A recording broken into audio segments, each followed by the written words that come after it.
For more than a century, a story has persisted about the skeletons of giants being found in LoveLock Cave in northern Nevada. And for many years, human remains were put on display in museums here and elsewhere, but that changed. Most of the bones and skulls that were once considered to be historical artifacts have been returned to tribes for burial. LoveLock, Nevada, 1911. Inside a narrow cave, two miners are searching for bat guano, a key ingredient in making fertilizer. But as they head deeper into the darkness, they make an unexpected discovery. They find more than 40 human skeletons, some of which are abnormally large.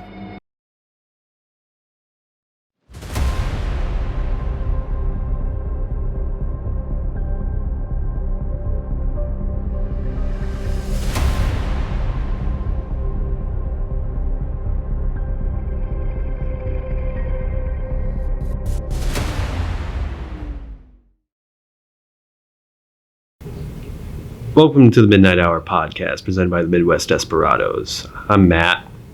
I'm Jaden. I'm Rye. I'm Mike, and this week we're going to roll out to Nevada with the theories, the folklore. There's no actual evidence that these things existed, but there's a lot of folklore, there's a lot of speculation.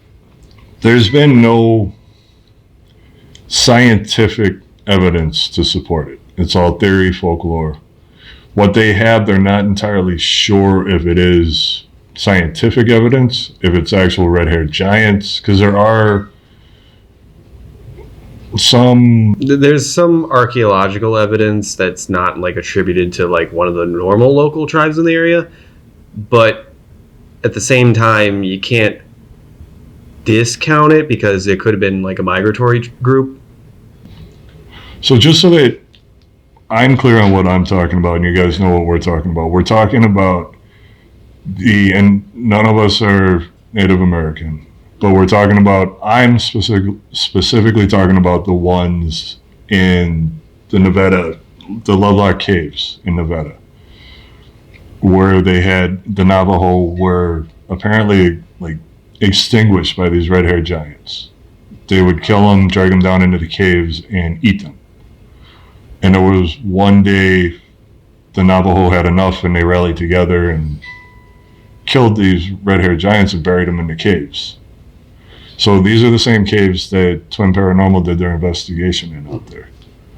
Those are the ones that I'm talking about because it's one of the more popular documented cases of red-haired giants in the United States. And the caves itself also kind of lend credence to the story, then since the caves themselves have this huge like scorching like all over the ceiling. Like it was definitely used for a big massive fire, and they have found plenty of artifacts in it, like arrowheads and the likes. And they're assuming that the scorches on the ceiling and the evidence of fire in there is what the giants use to cook and eat the Navajo. But then, they set the caves on fire to kill the giants. So it's a very fascinating story. The history behind it, the idea that red-haired giants have been around, the world. There's been archaeological digs in, Sweden? Yeah, they've found burial sites of almost 10-foot tall humanoid skeletons that don't have a lot of explanation behind it because you can follow the human record. We only started getting close to 6 foot on average fairly recently with the Industrial Revolution. People finally had enough calories. I think 9% of Americans are over 6 foot tall. Yeah. If you're 6 foot or over, you're actually pretty rare in America. Yeah, and that number shrinks even further the further back you go in human history. So even the further you go around the world, 6 foot in different countries is an astronomical number. Look at China and Japan. I think 5'7", 5'8" is the normal. That sounds about the average, yeah. I think it might actually be 5'6". Is it? I think so. Let's do a quick Google. But that does add a lot more context to why these skeleton finds are so baffling to archaeologists, because this is insane even by modern standards. And some of these fossils, or not fossils, but burial sites do have red hair material in locations where red hair is not even a recessive gene. It just doesn't happen. Like most native tribes don't have hair beyond dark. So how do we know that they had red hair? So a lot of the stories. Wait, are you talking about like the stories themselves, or like the archaeological digs? All of it. Okay. They're just how do they know that they have red hair? Okay. So The ones in Lock Cave Caves in Nevada, the Navajo had depicted the pictures of them. They had pictures on the cave walls. They had pictures, like they draw of all like Bigfoot, aliens, the pictures they do. Yeah. There were pictures of them with red hair, and apparently back when the fires extinguished and they did their removal of the Navajo that were like the parts that were down there, they did find hair on them, like the giants. And apparently, I think that was Josh Gates with Destination Truth, where they were talking about that there's parts of red-haired giants in Nepal, I believe that was, where they have it locked away in one of the monasteries for the monks, and nobody is allowed to touch it. And very few people have ever seen it. But as far as the Lovelock Caves go, it was just descriptions from the Navajo that were passed down through the ages. some of the tribes in the area also claim that they've taken locks of the hair as like trophies and stuff, and like are on ceremonial garb, which obviously, like I said, in the area there's nothing that has that kind of hair color. Not animal, not people until white settlers. Exactly. So back in the Navajo, before the white settlers came, red hair was non-existent. Yeah. So if you see, even if it was a human, all right, say theoretically they were 8 to 10 foot humans with red hair, it would still be considered a red-haired giant to them. Mm-hmm. And we can't prove or disprove. Look at all of the different things that the Native American culture has for lore and history, and that they've documented throughout their time, like the Bigfoot, the skinwalkers, the aliens, everything that they have pictures of, that they did document. It was their documentation at the time. Mm-hmm. So if you take all of that into account, and you look at a lot of stuff that is now being proven, or at least in our field, the theoretical field is theoretically being proven that it may have been able to exist. I think if you look around the world at that time, look at Easter Island with the giants they had, look at Stonehenge, where supposedly they had the giants like Bigfoot. I'm not saying it was Bigfoot, but that's what a lot of the theory is that they had giants that helped them build all that stuff. Because if you got a guy, at that time that Stonehenge was built, people were about the average height of Matt. No offense, Matt, but I'm using you. Shorter. I think. Well, okay, but imagine you in a group, say you got a group of 20 farmers that are about your size. Okay, just, I don't mean to make fun of you for your height, but you're a little bit shorter than me. That's all I'm saying. But if you got 20 farmers about your height, moving those rocks around, those stones, would be a tremendous effort. Oh, absolutely insane. That's why Stonehenge is such a like awe-inspiring scene. And to be fair as well, in like a lot of like European, Western European folklore, giants are a pretty common staple. The Giant's Causeway in Ireland, like it's supposed to be a location where it's like no human being could do this. Obviously we know it's a geological phenomenon of basalt, but people walking around seeing that, they're like, giants, something like ingrained in our head is like there's things bigger than us. So let's come back to Nevada, back to the LoveLock Caves, because there was the Northern Peyote artifacts. Okay.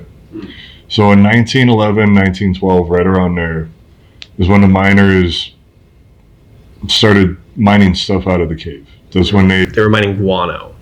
Right. But the cave had stuff in it from 2,000 years ago. And everybody, when we talk about America, a lot of people think, oh, America was founded, whenever we got here. I think a lot of people tend to forget that this land was here a long time before we got here, for millions of years, as long as the earth was here. So like, since the last ice age, there have been Homo sapiens living on this continent, all the way down to the bottom of the Andes in South America. The Navajo, the Dene people, they actually didn't move to that part of the U.S., I think until about the 1500s. Like, even to other tribes in that area, they were brand new. Yeah, because what was it? How'd you say that? The Sidaka? Something like that. I unfortunately, I don't know a lot of native words. Saiduka. Well, it was apparently they were a legendary tribe in the area, and they're the ones that were there for over the 2,000 years. Even what is this? They pulled 10,000 Northern Peyote artifacts from the cave. Duck decoys, nets, sandals, baskets. So it's the theory of the red-haired giants killing the Navajo and potentially these other tribes that were in the area for who knows how long. Because they did dig a lot of bones out of that cave. And if you really think about it, Twin Paranormal said there were 2 of them that were buried in that cave. Suppose. 2 red-haired giants. But there weren't just 2 of them living here. No, they'd have to be a sustainable population for centuries. And if you think about, look back at the Neanderthals, it could have been Neanderthals that somehow escaped evolution. No, because Homo neanderthal didn't really make it out of Europe all that much. There are tons of evolutionary wise, there are tons of like pre-human. So then let's run into the idea that the ancient alien theorists, that they proposed that the red-haired giants were the pre-evolution of what we today call Bigfoot. Like a missing link sort of deal? Almost, yeah. And if you really look at it from that perspective, the descriptions, the hieroglyphics that the Native Americans had, if you look at all of that and you look at the location of this, where it's right outside of Skinwalker Ranch in Nevada, where we all know crazy crap happens out there, could there be that missing link between Bigfoot, the red-haired giants? Maybe they called them the red-haired giants. Nobody called them Bigfoot back then. We call them Bigfoot. Maybe they had a different name for them. Could it be theoretically possible that Bigfoot has inhabited the earth longer than what we know of? Because there is statistical evidence that they've been in China, they've been in... Well, there's been sightings of like Bigfoot-esque creatures all over the world. For thousands of years. I wonder if perhaps like all the way back towards like Pangea, when it was just one continent here on Earth, if there was a species similar like to what we may or may not have now, and as the Earth broke apart and formed its continents today, if those species developed on their own. So that could be where we get like the Yeti, the Bigfoot the different names for them. Yeah. And that makes sense because every culture in the world has a different description for it. Even here in the United States, I think every region has a different name for it. Look at the swamp ape, the skunk ape, the Bigfoot, the Yeti. What do the mountain men call it? Wild man? Yeah, they got a few in the Appalachians. So would it be that far-fetched of an idea if the red-haired giants were what we today consider Bigfoot? They just had a different name for it because of its appearance? Like a subspecies. Right. Yeah. But yeah. I think some tribes even consider like Sasquatch its own tribe in a way, not even like separate even from the red-haired giants. Like obviously there's some overlap, but I want to say that some tribes considered like Sasquatch-like creatures their own tribe. I feel like it might be regional. And obviously humans did, so I assume that any other thing would have evolved based on its climate.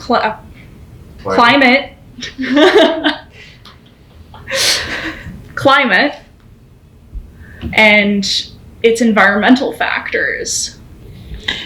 So I'm going to put this out here again for you guys. We're not zoologists. We're not cryptologists. We're not any kind of scientists. We're just People. right. We're people that have a very deep interest in the unknown in the world and love this kind of stuff. We love just talking about it. Whether we know what we're talking about or not, sometimes we don't. Sometimes we do. Sometimes we're going to make ourselves look like morons because I'm sure somebody's going to correct us on something we say. But at the end of the day, we're human. We all make errors, but we're here to have fun. That's what this is about. It's about having fun. Coming into your houses every week, or your work, or, wherever you're listening to us from, watching us from. We're here to have fun. We're here to entertain you. And we're trying a new format this week. We're trying a new layout just to see if it works for us. And we're still getting used to this. We're used to being chased around by things, putting earbuds on, opening ourselves up for potential possessions. But we are trying our best with this, and you'll have to stick with us for a few weeks until we perfect our layout and maybe find a little bit bigger of an area that we can expand our camera angles and everything else. But for now, we're doing what we can. And I'm sorry that the music box keeps going off, but Matt and I had a very interesting night here a couple weeks back, and we decided to set all of our stuff up and just let it run. We are paranormal investigators at the end of the day, and that's what we do. This is just to get us through the winter so that you guys remember who we are. And with that being said, I think we're going to wrap the red-haired giants up in a giant cave and let them rest until we want to come back to them, or we may find something a little more interesting to talk about. Unfortunately, there's not a lot to talk about with the red-haired giants other than what we've covered in Nevada and throughout the world. There's stories in more recent years of encounters with these kinds of things. The problem is it's all for like secondhand accounts. It's word of mouth.